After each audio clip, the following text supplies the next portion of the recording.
working with the local church to take the hope of Christ to every student in the United States. This is First Priority. Now here are your hosts, Steve Chirico and Brad Skelling. Well, hello, everyone. Welcome to the First Priority Podcast. I'm glad you're here today. My name is Brad Skelling. I'm here with my friend Steve Chirico, and I'm also here with my other friend, Sarah Leonard. Welcome, everybody, to the show today. Thanks. Glad to be here. Sarah, thanks for making it great. We'll see. Oh, it's going to be a good one. I agree. Mm-hmm. I agree. Well, we are into the end of the school year, and Sarah and I, we've been connecting once in a while, off and on through this school year. So just talking through some issues, talking through clubs and the app and all the different things. And we're like, hey, I don't think many people around the First Priority country know who you are, where you are, and what you're doing over there. So would you take a moment, introduce yourself, tell them about you and family and how long you've been with First Priority, what you're doing for First Priority? All the things, yes. All the things, yes. So my name is Sarah Leonard. I am the ministry director with First Priority North Carolina District 1. So we are in 4 counties in North Carolina, right around the central part of North Carolina, encompassing Raleigh, not Durham yet, but like the Raleigh area and then the Johnston County area and kind of south of there. We currently have 57 clubs in those areas, and as it's been going, lots of requests to launch more clubs. So we're working on that and going through that as best we can. Personally, I have 2 boys, a 13-year-old and an 11-year-old. My husband and I have been married for 19 years this year. Congratulations. And thanks. I'm excited for it. Good things coming. And I've been with First Priority. So I started off as a campus coach almost 4 years ago. And then when the actual organization position became available, I hopped on board, and now I get to help launch clubs and resource leaders and do the training for leaders and just pour into them, which is my favorite part, getting to see all the clubs and what they're doing and the connection that they have. I get a unique view of everything that our club leaders don't get to see. Mm-hmm. What's your official title? Ministry director is what we're going with. There you go. There you go. And if I remember correctly, when I was over there, man, probably a little more than a year ago now. And we were sitting there talking about what does it mean to be ministry director. The summary of it is you do everything, and everybody else gets a phone call and they say, oh yeah, Sarah takes care of that. Well, everything for boots on the ground, like I'm the one that goes out, but there's much more. The team helps out. Like we all work together and do a lot for sure within our team. Nobody on the team denied it though. They were like, yeah, Sarah's the rock to this foundation. So thanks for doing what you do and being good at what you do. Oh, I love doing it. I'm glad to be here. What's your favorite part? What do you love the most? I love going in and seeing the students lead the clubs. Like so many, when I talk to other adults outside of clubs, even they're like, wait, students are leading it? And I'm like, yes. And they're like, but how do they know how to do that? Well, one, we train them how to do it. But on top of that, they just have such a hunger and thirst for it that once you give them that little bit of lead and tell them what to do, they run with it and make it their own. And it's just so awesome to see them taking the charge, inviting their friends, and just sharing the gospels in ways that we never would have thought of, because that's not my culture. Yeah. Yeah. I love it. It's always fun to watch other people succeed that way. And I love it. And just for point of clarity, for those listening who don't know, North Carolina District 1, in the first priority sense of the language, is not a district. You are a chapter. You do have your own 501c3, but you were growing from Johnston County into Wake, which is Raleigh, and Wilson and Wayne counties, which is the opposite direction, more rural. And so you're like, hey, what do we do? You or myself, I think Rachel and Phil were talking about, hey, we'd love to cover the state someday. How can we grow? What is the thing? And so, rather we walk through Triangle, lots of other things, and it ends up being a little confusing internally, but that's it. Like you want to have the whole state covered with districts of first priority. Like that's the whole goal. Like, where's that? Where's District 1? Well, it's here. This is it. They're 2, 3 to 20, whoever. We haven't figured that out yet as far as I know, but just for clarity. Yeah. No, that's good because even with me, like I'm like, I don't know exactly how this fits within y'all's model of stuff, but I know what I am, so that's what I'm sticking with. You are taking the hope of Christ to every student by having Exactly. students reach students through the Yeah. local church. That's how you fit into this model, right? Yeah, Exactly. exactly Uh-huh. right. Yeah. We got it Exactly clean. We right. got it simple. Yeah. But what? Well, Go ahead, Steve. I was going to say, Sarah, so appreciate the introduction. It's my first time meeting you as well. So thank you for that. Congratulations on almost 20 years of marriage. That's a beautiful thing. You mentioned that you've been around First Party for a little while. One of the things that we have really appreciated on a national level is the learning that both the districts and the chapters are getting from things that you've walked through. And when I say you, I'm doing global you as an organization, right? And so, as the ministry director, you're on the ground dealing with those things. You're helping campus coaches navigate them. You're helping students navigating them. We asked you on the front end for some things that you've walked through this year that would be good lessons learned. So would love for you to jump in a little bit and just walk us through. One of those was a middle school club that had been meeting in the gym and there was a new school being built. So can you walk us through that one a little bit and just talk us through that scenario and how you solved it? Yeah. So that one, the club really handled on their own. And it was, one of those things like you hear about on the back. And then I was like, good job, leaders. You were resourced. You handled it great. So that Well middle school trained. That's club, great. yes, loved it. But they're in their club, the school is in the process of construction. They're building new places and stuff. So the club meets in the gym before school. And their first couple of weeks with all the construction and signs and everything, the volunteers that were showing up to help with the club, the additional leaders, weren't sure where to park. So they kind of parked where they thought they would park. But then the school officer came over and told them, hey, you can't park here. You need to move your cars. And, it's early in the morning. So sometimes the officers can be a little gruff. But again, the leaders were like, no problem. We'll move. Great. We're just, we're here for club, and kind of shared with him what First Priority was about. And then a few weeks later, he came back to them and said, hey, so I know what your club's about. And also want to ask you guys if you can pray for me with some Mhm. health issues I have coming up. And they said, of course. And this club also had started an initiative within themselves of if they had anyone who they knew needed prayer, they were handing out prayer bears. So it's just a little stuffed bear that also had like a little note for it that says, we're praying for you. And the students would hand that out to whoever, they knew needed prayer. And then their responsibility on the other side was to come back and share that with the club, to one, share the experience and how it went, to kind of share the hope of Christ through that experience, but also too, so the whole club could then pray for and continue sharing updates about that person. So they gave that officer a prayer bear, and he came back to them and shared that, things had gone well and it was getting better. So it built that relationship and just was a connection between the campus and the club that wouldn't have been there, truthfully, if they hadn't parked in the wrong places to begin with. But even so, like just being available when they were approached with what's going on and why is your club meeting and things like that. I love it. Yeah. I love Which it. is we get that. I'm sure other clubs do too, but lots of times our clubs will be the place that a staff or faculty member will know that, which faculty is the teacher sponsor and say, hey, I got this going on. Will you pray for me? Even other faculty members that the teacher sponsor will know aren't necessarily believers. They'll say, Mhm. I don't know that I believe what you believe, but I'll take any prayer and hope I can get. I'm going through this right now. Will your club pray for me? And they say yes. And it's like I said, a great connection point to, be available and ready to share the hope of Christ through prayer and just being there to support them with whatever might be going on in their lives. Love it. Mm. Love it. Yeah. And a lot of times we want to avoid conflict. Number one, we don't like pain. Number Yeah. two, right? And this wasn't a painful experience that you're describing, but it's oftentimes I was reading this morning in the Sacred Pace book that I'm navigating through. It's just the whole chapter was about pain is where you grow if you allow it. The conflict as well can be where you grow if you allow that to be that. And that's what you're describing here is there was a pain point with the SRO and the school, and it allowed the club to grow into being the body of Christ that it should be in the first place. So that's pretty cool. Yeah. Really good. Not sure if we're ready to start selling prayer bears yet, but yeah. It's one of the things that they picked up on their own to do. And that's like, I love seeing Love their it. creativity and how they can find Yeah. different ways to reach people that maybe they wouldn't otherwise. Our Right. middle schoolers, especially, I think, do well when they have something to give out. So Yeah. whether it's an invite card or a little, have you seen the little Jesuses? Yeah.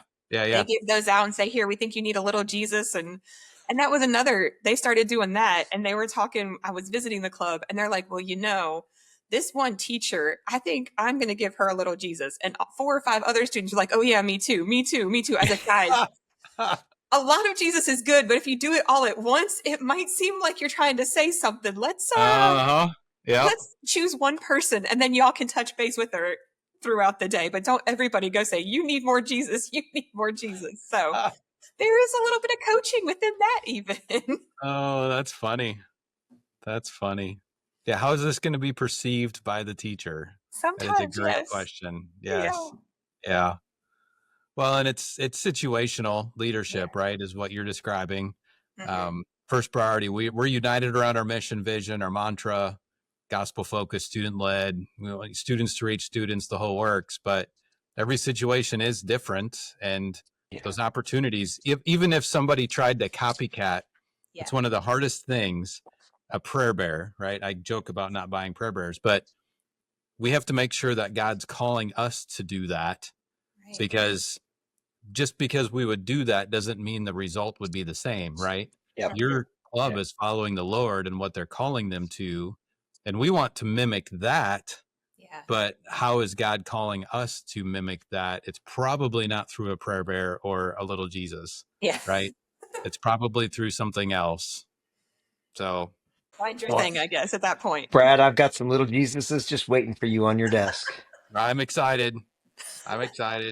They're all lined up. There's little Jesus and 12 little disciples with him just waiting for you, buddy.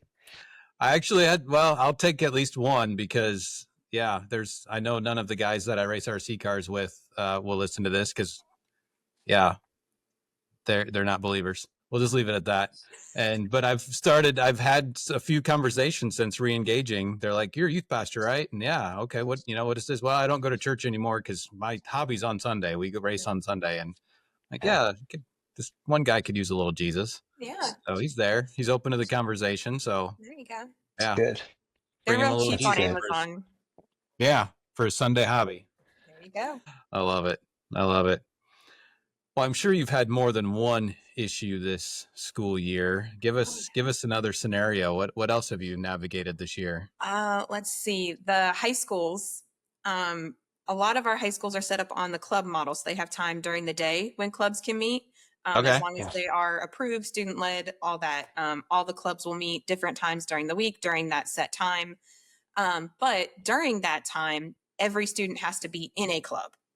Or like they might automatically get signed up for a remedial kind of study hall thing, something like that.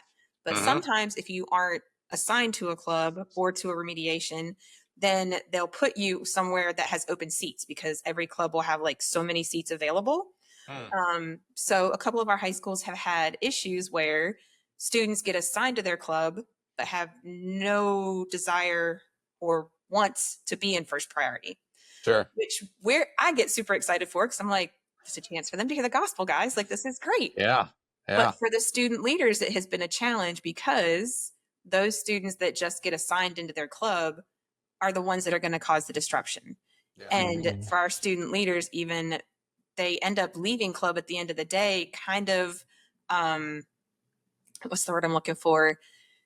Challenged and like, there's a word and I can't think of it at this moment, but like, like they did everything, but they just couldn't connect with those students. Those students didn't care. And like, why don't they care? And it's like, guys, like, you got to remember though, it takes time sometimes. And that wasn't their first choice. You just have to pray that the Holy Spirit's working, that seeds were planted. And even though they don't take it as seriously as you, trust that God's using it, because he had them there for a reason. If it was just a like random assignment, but it's been really hard to help coach them through that, because they care so much about it. They want everyone to stop and listen and to be a part of what's going on. And sometimes those students that are disengaged, they're not going to pull them back in. So helping coach them through not feeling so downhearted on themselves when things don't go right, but then too, like, well, what can we do next time to help pull them in, or to share the gospel in a different way that they might want to engage. And even like, what do you do with that even when they never show engagement? Like, what does that mean for you as a leader? Do they get a lot of the same students back every week then that are assigned, or is it a random I thing? couldn't say that if they actually know the students to know like names and stuff, because I know the couple of schools that have this, they're the ones that have 2,000 students or so in them. Yeah. That I don't know how much they know everybody. So I couldn't really say if they see Interesting. repeat ones like that. Yep. Mm. Yep. Yeah, that would be very frustrating. It's a heavy burden to carry. Yeah, Yes. with that. So I wouldn't say that We're was either. That's like a we'll have to keep working through it every time it happens. And again, just encouraging the students, like when that happens, try not to, build your heart up to be prepared for it kind of because you know it's coming. And yeah. don't let it, try kind of like bring you down from the work you're doing. Mm-hmm. we've got a club in Metro Nashville that's transitioning from being after school to that. And our latest training to end the school year, it was like, let's weigh those pros and cons, right?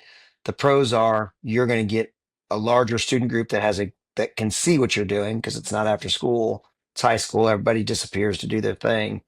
The cons are you're going to get exactly what you talked about, which you're going to get people assigned in there. You're going to get people who we also have people who want to be in both things at once, Yeah. right? Beta meets or something else meets that they want to do. And they're like, man, I got to choose between these two because we have to be in a club. Mm-hmm. So we definitely are navigating that. That's a great learning lesson for us that there's not just one clear answer.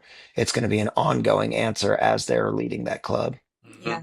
And I will say the biggest struggle we've had as far as like wanting to be involved with two clubs has been for our leaders because leaders are the ones that are going to take that initiative to be involved in everything.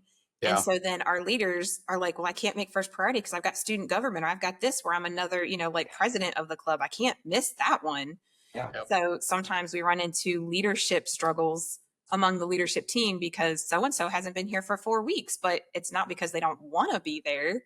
So what do we do with that? How do we help that? And even I think one of the hardest struggles for our teenagers today in general as well is figuring out where do I want to not where do I want to spend my time, but what is the best use of my time? And then not guilting them when there's something else that comes up that's not church or first priority that you need to be involved in. Because I think they want to be there so badly and they feel guilty when they can't be.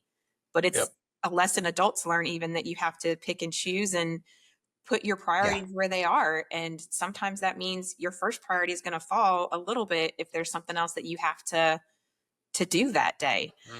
And there's no easy answer to that. Well, that's not just club time. That was No. Summit High School as well. Yes. They had a 50-minute lunch period, but yeah, you get these student leaders, and most of them are, they're really good students, but life happens. They have a doctor's appointment. They miss a test. All of a sudden, they were supposed to lead today, and they're like, oh, yeah, I forgot. I can't lead, and it's 3 minutes before club, and it's okay. How did you not know? You knew this. Correct. You knew this yesterday, yesterday when you went to the doctor, you missed that test. But yeah, they're not thinking about us. They're thinking Right. about their doctor appointment, and you can't get mad at them, right? Yeah. It's like the kids in the room that don't want to be there. They're assigned to it. You can't get mad at them, Right. right? What would our expectation be? Our hope is that, like you said, they come to know Jesus. But yeah, what would our expectation be for strangers in the room who don't want to be there? Yeah. Good. How can we make Good. them feel good about themselves and about us, right? Maybe that's it. Yeah. That's all we do with them is just create an environment where they can feel good and Yeah. and loved. loved. That's kind of what that club at least has come to is that they'll start off with an announcement, be like, we understand some of you have been put in here and this wasn't your first choice.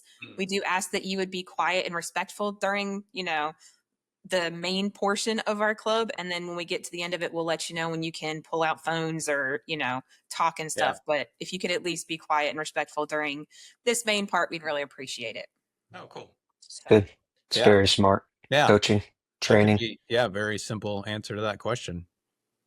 So, yeah. Well, the last story that you brought up for us, which I think is a really good one for us to land this thing on. Let's talk a little bit about the club that had the person invited, that at the end of the day, the parent wasn't ready for that conversation. Just where you landed with that, how you did your training, how you were ahead of the game, so things went right. Yeah.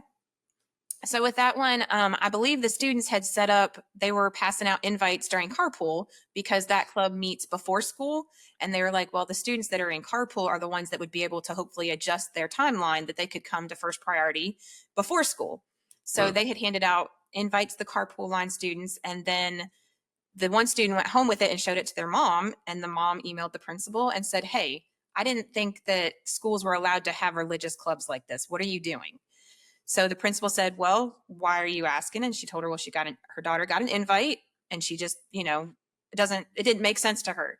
So the principal reached out to the teacher sponsor and the campus coach and said, how did this happen? Who gave out the invites? What was your plan? How did all that? And the teacher sponsor and campus coach were both able to say, no, the student leaders wanted to invite more students. So they went and made up the invitations and handed them out to students. Because again, being student led, as long as a student invites another student, that's fine. You can do that. And so they told the principal that, and the principal went back and explained that to the mom and explained to her a little bit about, how First Priority is allowed to be on campus because it's a student-led club. And that kind of ended up being the end of that because we had trained our campus coach to know being student-led means the students have to make that invite. You can help and give them ideas and resource them with invites or other things like that, but the students have to be the one to hand it out. And then the teacher sponsor even was able to say, nope, I didn't give them time in class or anything to do it. They did it on their own before school. And that way, everything just worked out the way it should have, kind of that it was a couple of phone calls and communications between us and the administration. But for the most part, it did raise our blood pressure there for a minute because you never know what's going to come next. But it just click, click, click, and everything kept going. And there was no issues with it after that. So it was really encouraging moment for me that we had everything ready to go and that the teacher sponsor and campus coach were right where they needed to be and had everything in place, that they were ready to answer the questions. They let me know about it so that we could be prepared in case something bigger came from it.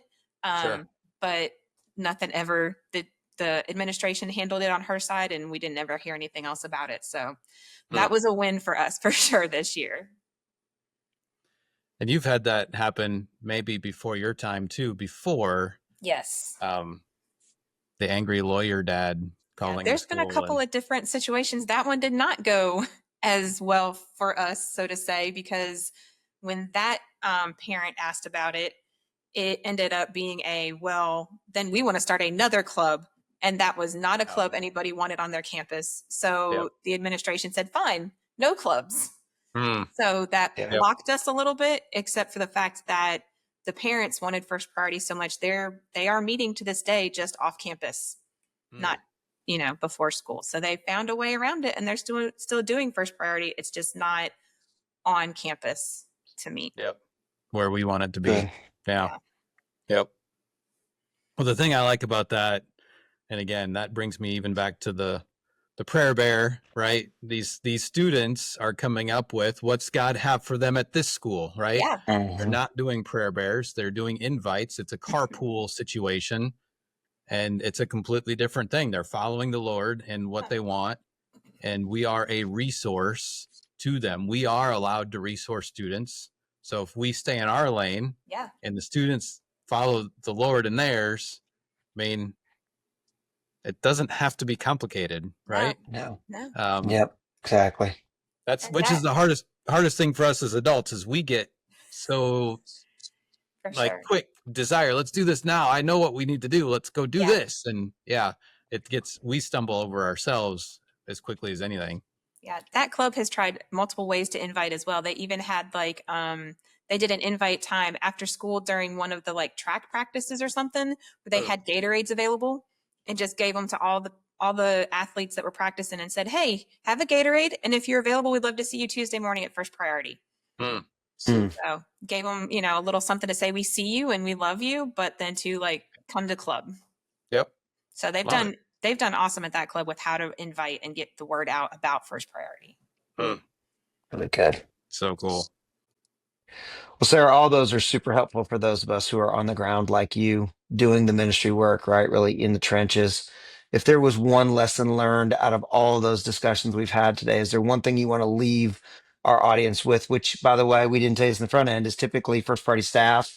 So coaches that are really bought in, and there's even some students, right? So one lesson learned this year that you want to leave them as we begin to just, what'd you say? I said, hey, Nate Cherico.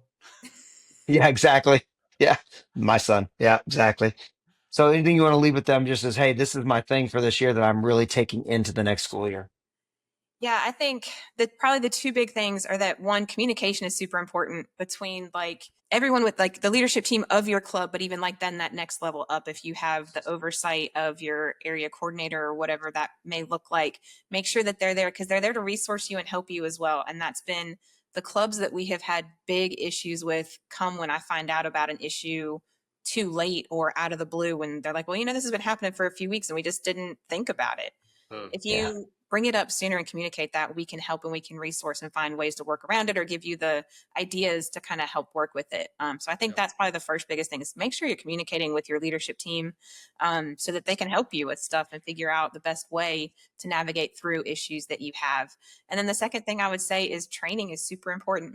Making sure that you get that initial leadership training to know policies and procedures for first priority being student led and what that means. And then even making sure that like within your school and on your campus, kind of what the administration is expecting, what they hope to see, and things like that for the first priority club, because every administration on the school campuses is definitely different and has different expectations or different things they will allow or won't allow.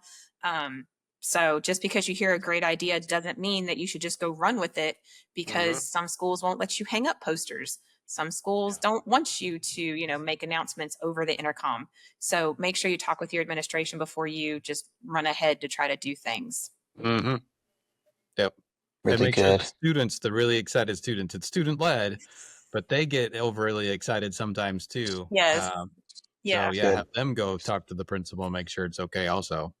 For sure. Having the students go talk to the principal is definitely better than your campus coach talking to them, but you got to be available even sometimes because the down the phone line things get mumbled and then you're like, wait, there's no way that's what they said. Sometimes it is. I'll admit sometimes it is what the administration said, but make sure you follow up and check because we have definitely had issues just because that telephone game got us off track. Yeah. Well, thank you, Sarah, for joining. Thank you more for leading in Johnson County, North Carolina and the surrounding area. Super excited for what's going on with you and Rachel. And I mean, you've got a great team over there. I don't even know I've not met all the people on your team over there. Misty and Phil and the board. You just got such a great group of people over there in North Carolina. So we do. I love it. I would do it even if they didn't pay me. Nice. I won't tell Rachel. Don't say that too loudly. She knows Sarah? it. Yeah. Sarah? That is not a good choice on your part. It wouldn't She be. just added another staff member to her team in her head. She's like, I know better. I trust my leadership. Yep. Awesome. Yep. Cool. She's a good one. Yeah. Well, to everybody listening, thanks for participating, listening in. Thank you. As always, would love to have you on the show as well. If you're leading somewhere with first priority and you have problems that you've solved or you haven't solved, we'd love to talk through those with you as well.